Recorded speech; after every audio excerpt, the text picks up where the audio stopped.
আপনারা যে বক্সটা দেখতে পাচ্ছেন ফাইবার জয়েন্ট বক্স বা জাংশন বক্স যেটাই বলা হয়, তো এই তারটার মাধ্যমে পুরসুরির কন্ট্রোল রুমে লাইন যাচ্ছে এবং সেখান থেকে 4-5টা গ্রাম চলে।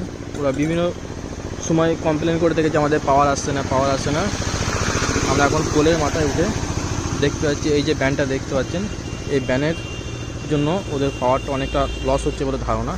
এই যে দেখুন, এই যে ফাইবারটা চলে যাচ্ছে, ফাইবারটা টান আছে, কিন্তু ওরা এর আগে যা টেকনিশিয়ান কাজ করেছে তা ভালোভাবে এটাকে বাঁধন না দেওয়ার কারণে ফাইবারটা দেখুন এই বাঁধনের মধ্যে দিয়ে যাওয়া আসা করছে, আর যার জন্য পাওয়ারটা লস হচ্ছে।